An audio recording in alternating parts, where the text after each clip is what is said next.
welcome to Hashtag Goals the Show. I am your host, Michelle Moses, and with me here is the insightful and delightful modest fashion blogger who is making modest great again. Please help me welcome all the way from Las Vegas, Nevada, it's Bari Mitzman. Hey!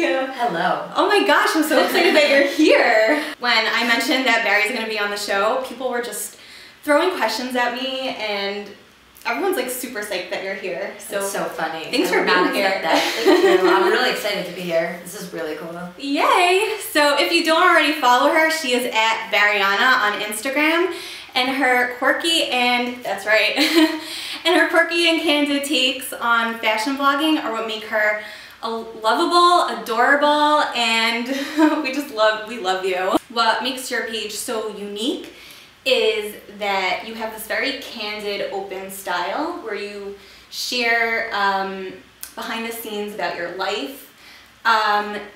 Do you ever second guess something like before you share it? Do you ever think beforehand like, oh, maybe I'll hold back on that one? Always. I never really know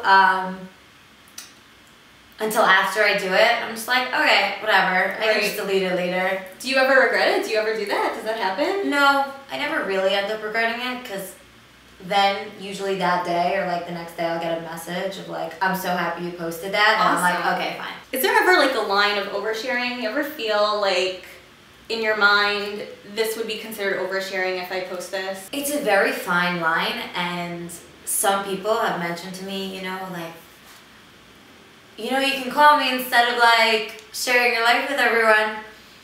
But if my mindset was to share my life with everyone, then I'd be posting things a lot differently. Right. My goal in posting is to show other women, girls, people that like they're not alone, and struggles are normal, and life's not always supposed to be so amazing, and people reach out to you and say like, oh, I really related to that. And yeah, and I've actually had people be like, thank you for being real about it, because I didn't know how you actually lived life so perfectly and so amazingly, and the answer wasn't. Right. So I just decided to be like, you know what, let's just do it. Let's have fun here. It used to be about Bari, and now it's about Yiddish. She is so cute. I actually wanted to just look through some photos with you. Oh, yeah, that was me trying to win a contest. That's for times. That's for times. She is just adorable. She's a little fashionista, I gotta say. And she's raiding your closet already. If you have a cute kid and you want to win some prizes, you gotta step it up. Oh my this is if anyone thinks that bloggers like me win everything, they don't. We work really hard. Lots of tagging involved. Really hard. I have some people who are not so happy with me. The tagging business. I know, I think with the recent holidays I went a little bit overboard with that myself. Oh yeah. A lot of people are not talking to me, and I wonder why. I'm just like, that might explain it. Since becoming a mom, how has the blogging and vlogging process changed for you? It has slowed down. Not surprising. I usually end up writing things after, 8 p.m. because she was asleep at 7:30. Right. Usually during the day while I'm running errands or working, I make sure to think about what I want to write or a little bit of a game plan, and then I just go for it when she's asleep. The videos, those are a little harder because that involves some background before I do it. Right. A little bit of reading up. So usually, I used to read, the Torah portion, but now I partial and nutshell it by Torah. Right. And then I just go for it. It's a one take type of thing. If I freeze, if I don't, like, great, whatever. Yeah. And I just gotta do it because I'm pressed for time. It's always nap time. Or I'm holding her. Right, exactly. I was just gonna say that sometimes she's on your lap, so you just gotta bring her in. So I absolutely love how you stand out from other fashion bloggers, because a lot of bloggers will do that serious pose, everything is very perfect, photoshopped, and you will make funny faces, and it doesn't seem like it's serious. You have serious style, but you do it in this not so serious way. So what is the message behind that? Well, the first thing is I don't take myself too seriously. I don't even see myself as a fashion blogger. I see myself as a person who likes clothes and takes pictures in them and makes her husband miserable by taking all the pictures. Shout out to all those Instagram husbands. But you can't take life too seriously sometimes. And we're not perfect and we're not photoshopped. And even those who are, like, their lives aren't perfect. But if I don't relax and have fun, then I can't be like, hey guys, like, I'm having a rough day. Like, what do you mean? You're not having a rough day because you're perfect. Right. Your life is perfect. So you can't do that. Don't ruin my vibe here. Yeah. Well, that's what I love. The serious molders, okay? That's what I love about your page, though, is that it comes across as very real.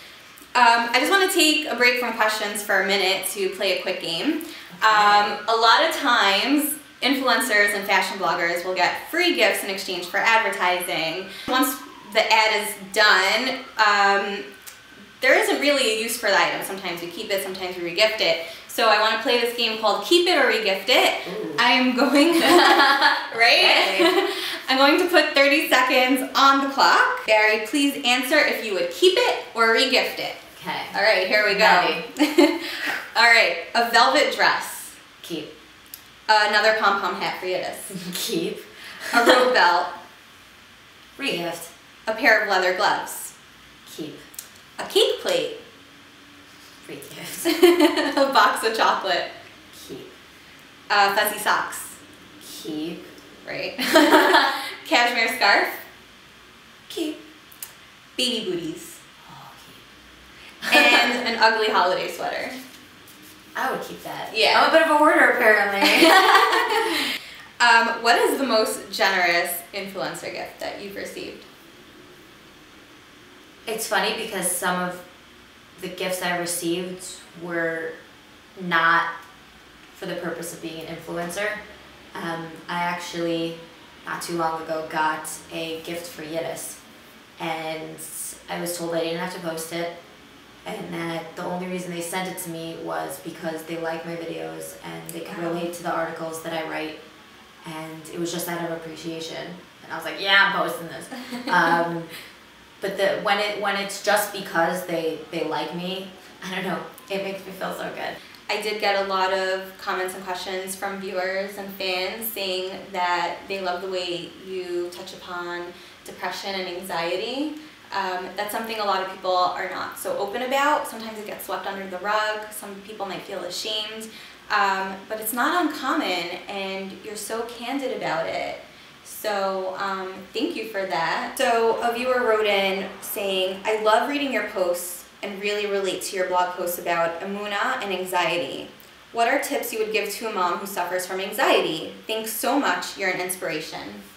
So the first thing I have to say about that is exactly what you said. It's extremely common, and I'm privileged to have the support system that enables me to be open about it and show people that the face of anxiety and depression can be someone who makes silly faces and is like also happy, right? You know, and it's a struggle that so many of us face.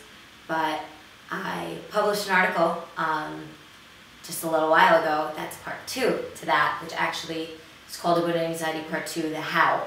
So how can you actually balance both Emunah and anxiety?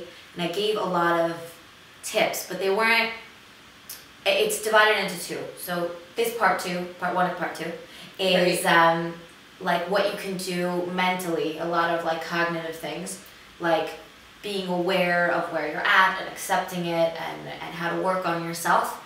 And then part 2 will be a little bit more fun, like things that you can do for yourself to be happy. But with all of that, I make a giant disclaimer that if one needs therapy, I'm a big proponent of therapy. Seeking out medical intervention if needed, and finding someone to talk to about it. Absolutely. There's an organization called CASHMERE that I discovered that does exactly what so many women are craving for. It's a sister to sister like partnership where they can speak to each other about their struggles, or phone in to a seminar about how to help themselves and how to seek support and get that support that they need. And I'm going to put a link for Cheskinu below the video for those of you who'd like to check it out. Moda MRM official wants to know how you met your husband. I met him at the Klatsko house. I went for Shabbos, and while I was there, Mrs. Klatsko introduced me to Shmuel, and we ended up going out, but there was a snowstorm, and my car wasn't able to fare the ride back. So he let me his car, and I crashed it into a police car, and then he was cool with it. So I was like, okay, I'm marrying him. And then 2.5 months later, I decided that I definitely was. Or he decided to give me something shiny to like show everybody that it was legit. Yeah, that's unique. Wow, so moral of the story is if a man lends you his car and you crash it into a police car, you keep him. You don't regift. You don't regift. Do you ever feel like modest dress guidelines limit you in your everyday dress? Yes and no. I think every woman who's trying to dress modestly struggles with dressing modestly because so many cute things are not with the modest guidelines of Judaism. Right.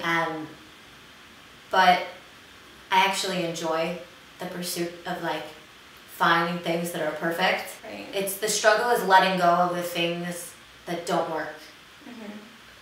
And just finding the things that do. Finding the things that do is actually much easier than people think. It's the not getting the things that don't work.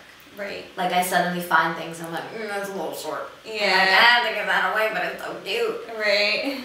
But you gotta do what you gotta do. And I have people watching, so I got some eyes on me, so. Yeah, so yeah, I'm sure that puts a little pressure to actually be modest at all times. See, there you go, she's checking herself. Julie Rappaport says, love how Bariana has everything under control, even when she hurt herself last week when she fell. She does everything with a smile, and she's a funny person. Having everything under control, that's cute. I think most people pretend like they have everything under control when they don't.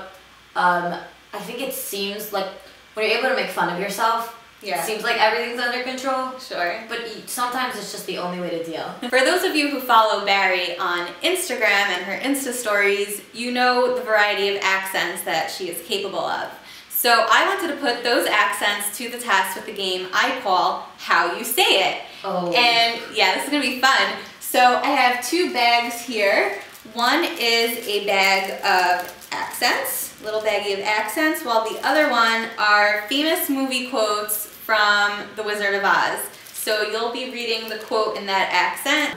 Okay, you're gonna read this one in a Valley Girl accent. Oh my gosh. Are you a good witch or a bad witch? I'm not a witch at all. Are you? You're such a witch. I'm totally a witch. You're gonna read this one in an Israeli accent. Oh gosh.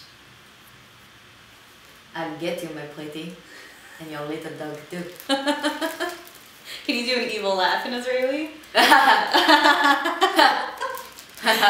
She cracks me up. Well, thank you. Alright, falafel. I have my falafel with my ruby red shoes. I can't do accents so well, in case that wasn't totally obvious. Alright, the next one you're reading is in Russian. They tore my legs off and they threw it over there. Then they took my chest off and they threw it over there. Where my chest? Where you put it? Italian accent. As for you, my galvanized friend, you want the heart. You don't know how lucky you are not to have one. Hearts will never be practical until they can be made unbreakable. And now this last one you're going to do in your famous southern drawl. Yes! Okay. That's my go-to. Oh, but anyway, Tato, we're home. Home!